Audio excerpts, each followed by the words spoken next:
और चलिए बढ़ते आगे और अब बात कर लेते हैं बीजापुर की बड़ी खबर सामने आ रही है। एक बार फिर से मुठभेड़ की खबर, सुबह से ही मुठभेड़ शुरू हो गई थी। मुठभेड़ की खबर सामने आ रही है, मुठभेड़ चल रही है, अभी भी जारी बताई जा रही है। सुरक्षा बलों और नक्सलियों के बीच मुठभेड़ चल रही है। आपको याद होगा इससे पहले कांकेर से खबर सामने आई थी, जहां 29 नक्सली ढेर कर दिए गए थे। छत्तीसगढ़ का सबसे बड़ा ऑपरेशन वो बताया जा रहा था। पीड़िया के जंगल में ये मुठभेड़ चल रही है और गृह मंत्री विजय शर्मा हमारे साथ फोन लाइन पर जुड़ गए हैं। ज्यादा जानकारी उनसे ले लेते हैं। विजय शर्मा जी, आपसे मैं जानना चाहूंगी, क्योंकि देखिए हम आपकी कई प्रतिक्रियाएं इससे पहले सुन चुके हैं, कई बयान सामने आ चुके हैं, जहां पर आपने बोला है कि इस तरीके से ही एक्टिव रहेंगे आप। बार बार हमने देखा नक्सलियों से अपील भी करते रहे हैं कि अगर इस तरीके से परेशान करते रहेंगे तो हम चुप नहीं बैठेंगे। हमने देखा कांकेर में भी बहुत बड़ा ऑपरेशन हुआ, आज का ऑपरेशन भी जो ये है उसे उसी बड़े पैमाने पर हम देख सकते हैं। जी, लगभग ऐसा ही है। पीड़िया जंगल है, गंगालूर थाना है और जिला बीजापुर है। उसमें पुलिस के जवान, डीआरजी के और एसटीएफ के, कोबरा बटालियन के सब लोग लगभग 1000 की संख्या में सर्च पर थे, ऑपरेशन पर थे। सूचना के आधार पर, इंटेलिजेंस के इंफॉर्मेशन के आधार पर, और उसमें मुठभेड़ हुई है। मैंने वर्दीधारी और बहुत सारे नक्सली साहित्य और नक्सली हथियार सब बरामद हुए हैं। काफी बहुत से नक्सलियों के मारे जाने की भी सूचना उसमें है। अभी और थोड़ी स्थिति स्पष्ट होनी बाकी है, जल्द ही स्थिति स्पष्ट होगी। आपके पास अपडेट आ गया होगा। अभी तो हमारे पास जो अपडेट आया, हम जानकारी दे रहे हैं कि 8 नक्सलियों के मारे जाने की खबर है। इसमें एक और सवाल मैं ऐड ऑन करना चाहूंगी। शर्मा जी, अमित शाह को हमने सुना, उन्होंने कहा कि नक्सलियों का खात्मा कर देंगे, और जिस तरीके से लगातार आप लोग एक्शन में जुटे नजर आ रहे हैं, आपकी टीम जुटी नजर आ रही है, वैसा ही प्रतीत हो रहा है।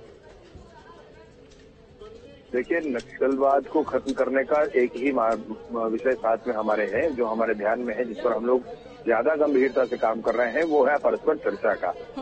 बातचीत करके हम लोग ये चाहते हैं कि जो हमारे भटके हुए नौजवान हैं वो मुख्यधारा में वापस आएं। बस्तर के गांवों तक विकास पहुंचने दिया जाए। बस्तर के गांव के लोगों को अभी भी बिजली, पानी, सड़क, आंगनबाड़ी, स्कूल, अस्पताल और मोबाइल टावर, इससे वंचित न रखा जाए। वहां पर इन मौलिक सुविधाओं को पहुंचने दिया जाए। इन मौलिक सुविधाओं को वहां पहुंचने के रास्ते पर नक्सलियों ने आईईडी लगा दिया है, इससे ये सुविधाएं पहुंच नहीं पाती हैं।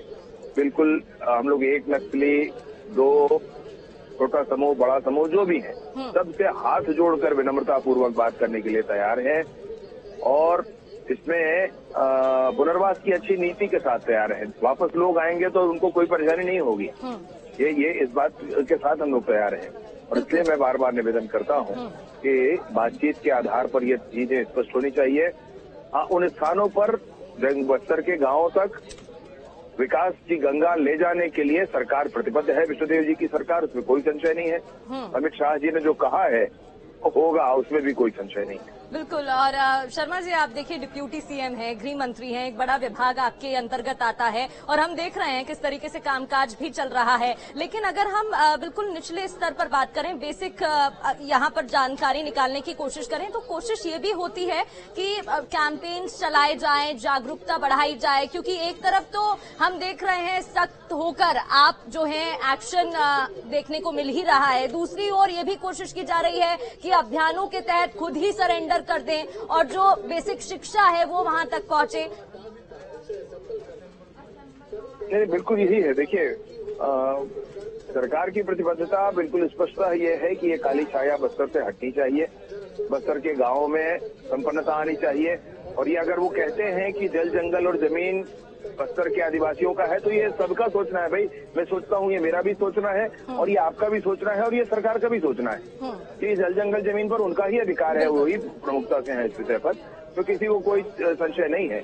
अनावश्यक बंदूक की नली से अस्पताल, स्कूल, सड़क नहीं निकल सकता, इस बात को समझने की आवश्यकता है। ये कांकेर का जो हमने ऑपरेशन देखा है, सबसे बड़ा ऑपरेशन अब तक का माना गया, जिस तरीके से रणनीति बनाई गई। लेकिन उसमें हमने देखा कांग्रेस की तरफ से कई बयान सामने आए कि क्योंकि चुनाव है, लोकसभा चुनाव, उसको देखते हुए ये प्लानिंग के तहत किया जा रहा है। इसको कैसे देख रहे हैं आप? देखिए, कांग्रेस के उस बयान के संदर्भ में मैं आपसे बहुत स्पष्टता से कहना चाहता हूं। कांकेर के उस ऑपरेशन के बाद भूपेश बघेल जी ने और कांग्रेस के अनेक नेताओं ने ये कहा कि ये फर्जी ऑपरेशन था, फर्जी मुठभेड़ था, और 18 अप्रैल को नक्सलियों ने खुद प्रेस में विज्ञप्ति जारी करके ये बताया कि उनके 29 साथी शहीद हो गए, ऐसा उनका शब्द था, ऐसा उन्होंने बताया। तो जिसको स्वीकार रहे हैं नक्सली खुद, उसको कांग्रेस वाले कहते हैं कि अगर ये फर्जी मुठभेड़ है तो ये तो नौजवानों के शौर्य का, सुरक्षा बल के नौजवानों से माफी मांगनी चाहिए उन लोगों को। जब नक्सलियों ने खुद इस बात को स्पष्ट कर दिया 18 अप्रैल के उनके प्रेस नोट से, तो उसके बाद तो उनको माफी मांगनी चाहिए ना। बिल्कुल, प्रेस नोट भी सामने आया था और जिस तरीके से प्रेस कॉन्फ्रेंस आपकी तरफ से भी हुई थी वो भी हमने दर्शकों तक पहुंचाई थी। बहुत बहुत शुक्रिया आपका तमाम जानकारी देने के लिए और हमारे साथ बातचीत करने के लिए। और इस पर ज्यादा बातचीत भी कर लेते हैं, हमारे साथ हमारे संवाददाता वाजिद भी जुड़ गए हैं, उनसे भी अपडेट ले लेते हैं। माफ कीजिए, भरत दुर्गम हमारे साथ जुड़ गए हैं, उनसे भी ज्यादा जानकारी ले लेते हैं। भरत, सबसे पहले तो बताइएगा, जो आंकड़ा निकलकर अभी सामने आ रहा है 8 नक्सलियों को ढेर कर दिया गया, ये बताया जा रहा है, इसमें क्या इजाफा हुआ है और बढ़ोतरी हो सकती है?